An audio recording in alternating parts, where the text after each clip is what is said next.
विभाजन सुख शांति एवं समृद्धि का मार्ग नहीं होता। विभाजन से कलह, असंतोष और युद्ध का मार्ग प्रशस्त होता है। भारत पाक विभाजन, कौरवों पांडवों के बीच राज्यों का बंटवारा इसके प्रत्यक्ष उदाहरण है। अतः माता पिता अभिभावकों को बाल्यकाल से ही बच्चों में अच्छे संस्कार एवं मिलजुल कर रहने की प्रवृत्ति विकसित करनी चाहिए। बच्चों के बीच बंटवारे की बात भूल करके भी नहीं करनी चाहिए। इसी से हमारा समाज और राष्ट्र का भविष्य उज्जवल होगा। प्रस्तुत कहानी विभाजन में इन्हीं तथ्यों को दर्शाया गया है जो सत्य घटना पर आधारित है। महाशिवरात्रि के पावन अवसर पर मैं भोले बाबा की रमणीक नगरी बनारस गया था। जैसे ही मैं भोले बाबा की पूजा अर्चना कर पीछे मुड़ा, मेरी मुलाकात त्रिवेदी जी से हो गई। मैंने आश्चर्यचकित स्वर में कहा, अरे आप यहाँ कैसे? उन्होंने अपने चेहरे पर जबरन मुस्कान लाते हुए कहा, थोड़ा ठहरिए, मैं भी पूजा करके आता हूँ, फिर इत्मीनान से बातें होंगी। मैं सोचने लगा कि धन आज धर्म के आगे कैसे झुक गया है। विगत स्मृतियां मेरे मानस पटल पर चलचित्र की भांति उभरने लगी। त्रिवेदी जी मेरे पड़ोसी थे तथा कस्टम विभाग के में एक उच्च अधिकारी थे। लक्ष्मी की उन पर असीम कृपा थी। उनका धन पर बहुत विश्वास था। उनका कहना था कि दुर्लभ से दुर्लभ कार्य भी धन की बदौलत हो सकता है। उनका कथन था कि अपना तथा बच्चों का भविष्य धन की बदौलत निखारा जा सकता है। अतः वे अपने बच्चों की पढ़ाई लिखाई एवं अच्छे संस्कारों पर देने के प्रति अधिक गंभीर नहीं दिखाई देते थे। उनके 2 बच्चे हैं। दोनों में से किसी को पढ़ाई के प्रति अभिरुचि नहीं दिखती। वस्तुतः अभाव में व्यक्ति में आगे बढ़ने की इच्छा शक्ति प्रबल होती है। बड़ा बच्चा जब एक वर्ग में 2 बार फेल करने लगा तो अनुभवी त्रिवेदी जी यह समझ गए कि अब गोईठा में घी सुखाने से कोई लाभ नहीं। वे गांव गए, गांव के घर का नवीनीकरण किया, कुछ और खेत खरीदकर खेतों के क्षेत्रफल में वृद्धि की, गाय भैंस ट्रैक्टर खरीदी, फिर बड़े बेटे की धूमधाम से शादी कर उसे गांव में स्थापित कर दिया। गांव से लौटकर बड़े गर्व से मुझसे कहे कि देखिए, बच्चा नहीं भी पढ़ा तो भी मैंने धन की बदौलत उसे एक अच्छा जीवन जीने की सुविधा प्रदान की। अब वह बड़े आनंद से गांव के स्वच्छ वातावरण में जीवन व्यतीत कर रहा है। दूसरा लड़का भी पढ़ने में तेज नहीं था। किसी तरह से रेंगते हुए स्नातक की परीक्षा पास की। त्रिवेदी जी उसकी पढ़ाई की प्रगति देखकर और आगे पढ़ाना उचित नहीं समझे। अपने धन रूपी ब्रह्मास्त्र का प्रयोग कर उसकी नौकरी अपने गांव के समीप के शहर के सरकारी कार्यालय में लिपिक के पद पर लगवा दी। उसी शहर में उसके नाम से जमीन खरीदकर घर भी बनवा दी। फिर दूसरे बच्चे की शादी भी कर दी और वह लड़का उसी शहर में रहने लगा।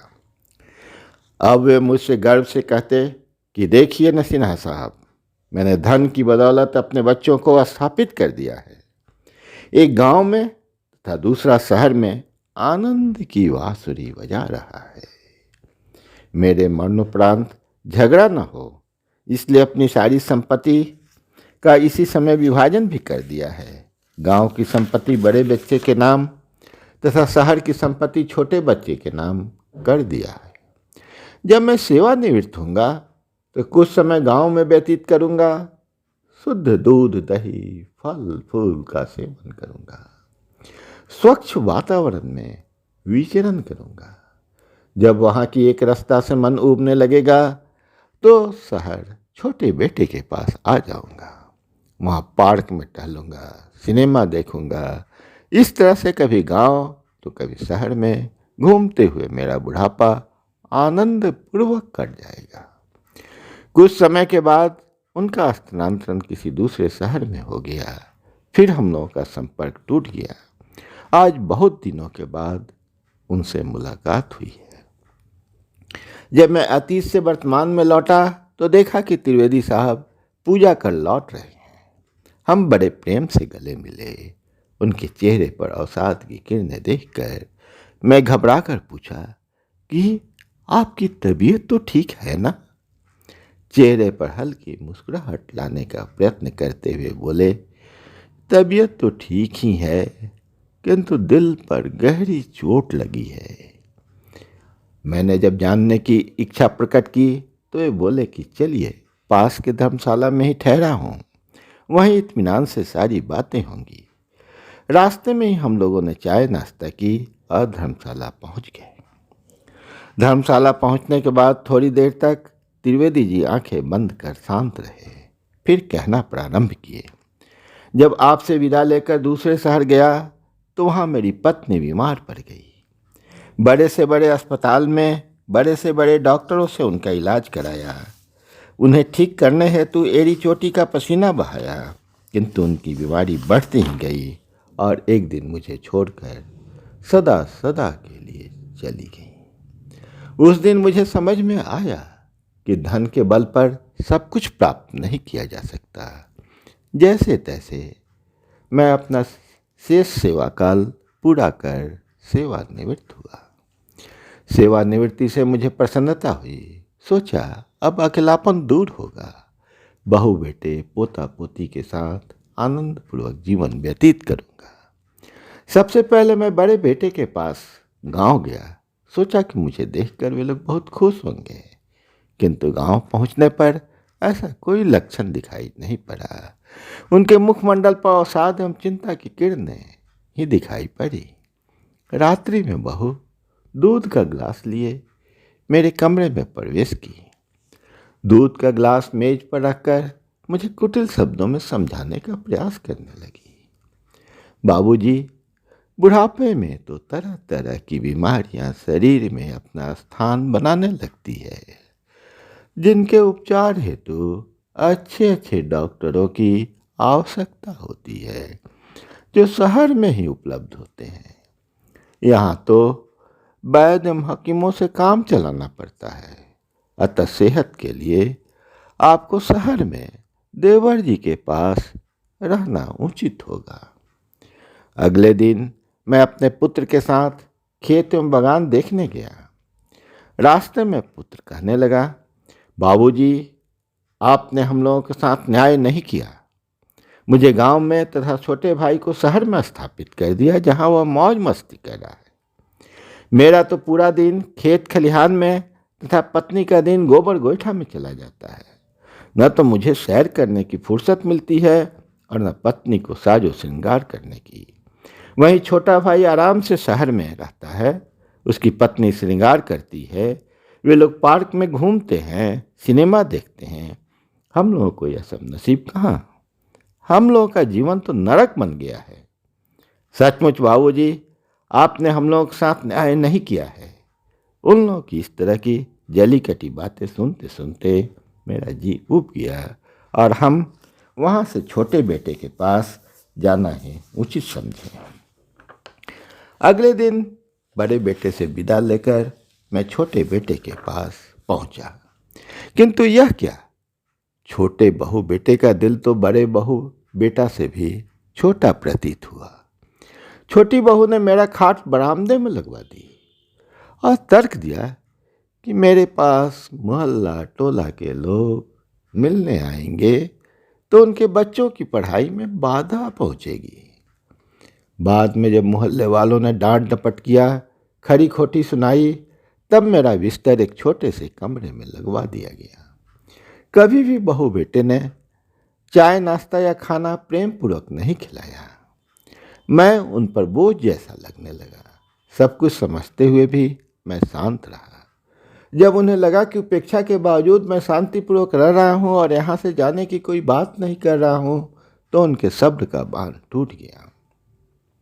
फिर एक दिन बहू बेटे दोनों मेरे कमरे में आए और मुझे समझाने लगे कि गांव का घर तो इससे बड़ा है, वहाँ आपको टहलने के लिए स्वच्छ वातावरण उपलब्ध होगा, पीने के लिए शुद्ध दूध मिलेगा, चावल दाल साग सब्जी सब कुछ तो अपने खेत में होता है, अतः सब कुछ शुद्ध मिलेगा।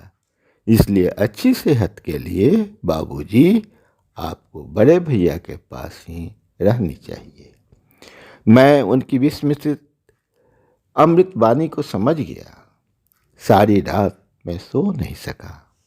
छोटे बड़े बेटे एवं बहुओं की वाणी मेरे कानों में गूंजती रही। उनके व्यवहारों का चलचित्र मेरे आंखों के सामने दृष्टिगोचर होते रहे। अंत में मेरी अंतरात्मा ने आवाज दी, इस उपेक्षित जीवन जीने से अच्छा है कि मैं दीनबंधु देवों के देव महादेव की शरण में चला जाऊं। इनकी शरण में ही मुझे मुक्ति मिल सकती है। और मैं यहाँ चला आया। तब से मैं इस धर्मशाला के एक कमरे में अपना जीवन यापन कर रहा हूँ। ईश्वर चिंतन के साथ साथ यह सोचता हूँ कि पता नहीं मुझे से क्या भूल हो गई जिसकी सजा पा रहा हूँ। इतना कहते कहते उनकी वाणी अवरुद्ध हो गई और आंखों से अविरल अश्रुधारा बहने लगी। मैं घटनाओं को सुनकर स्तब्ध रह गया। सारी घटनाओं का गंभीरतापूर्वक विश्लेषण कर जिस निष्कर्ष पर पहुंचा उसे त्रिवेदी जी के समक्ष प्रस्तुत किया। मैंने कहा कि धन का स्थान कभी भी धर्म के ऊपर नहीं हो सकता। गलत ढंग से कमाए गए धन की परिणति अच्छी नहीं होती। बाल्यकाल से ही बच्चों में अच्छे संस्कार विकसित करने चाहिए। उनके समक्ष कभी भी बंटवारा की बात नहीं करनी चाहिए, बल्कि उनमें मिलजुल कर रहने खेलने की भावना विकसित करनी चाहिए। ये कभी नहीं कहना चाहिए कि यह खिलौना तुम्हारा है, ये दूसरा छोटे का है, यह घर तुम्हारा है, दूसरा छोटे का है, यह फ्लैट तुम्हारा है, दूसरा छोटे का है। हमेशा यह समझाना चाहिए कि दोनों खिलौने तुम दोनों के हैं, दोनों घर या फ्लैट तुम दोनों के हैं। तुम दोनों मिलजुल कर खेलो और रहो। यदि त्रिवेदी जी आप भी धन पर ज़्यादा ध्यान नहीं देकर बच्चों में अच्छे संस्कार विकसित करने तथा उनकी पढ़ाई पर ध्यान देते तो संभवतः ऐसी परिणति नहीं होती। आपने अपनी संपत्ति का बंटवारा कर शांति स्थापित करने का प्रयास किया, जो सर्वथा गलत था। विभाजन कभी भी बिल्कुल बराबर नहीं हो सकता। आपने दोनों बच्चों के बीच गांव एवं शहर की संपत्ति का बंटवारा न कर दोनों में मिलजुल कर दोनों संपत्तियों का उपभोग करने की बचपन से ही सीख दी होती तो शायद ऐसी परिणति नहीं होती। इतिहास साक्षी है, विभाजन कभी भी सुख शांति एवं समृद्धि का मार्ग नहीं रहा है। भारत पाक विभाजन, कौरवों पांडवों के बीच राज्यों का विभाजन इसके प्रत्यक्ष उदाहरण है। भारत पाक विभाजन से हमने अपने राष्ट्रपिता महात्मा गांधी को खो दिया। कौरव पांडवों के बीच राज्यों के बंटवारा से महाभारत युद्ध हुआ। यदि धृतराष्ट्र ने बचपन से ही बच्चों में मिलजुल कर रहने की प्रवृत्ति जागृत की होती, अच्छे संस्कार दिए होते तो ऐसा विनाशकारी युद्ध कदापि नहीं होता। इस पर त्रिवेदी जी ने कहा, आप ठीक कहते हैं सिन्हा साहब, मुझसे भयंकर भूले हो गई। विभाजन कभी भी शांति का मार्ग नहीं हो सकता। प्रकृति भी सूर्य की रोशनी, हवा, पानी सभी को समान रूप से प्रदान करती है। फिर हम लोग पता नहीं क्यों विभाजन की हरदम बातें करते हैं। इतना कहते कहते उनकी सांसें तेज हो गई। मैं दौड़कर डॉक्टर के पास गया, किंतु डॉक्टर के आते आते आत्मा एवं परमात्मा का विभाजन समाप्त हो चुका था। उनकी आत्मा परमात्मा में विलीन हो गई। मेरी अंतरात्मा से आवाज आई, सचमुच मिलन ही मुक्ति का मार्ग है, विभाजन नहीं।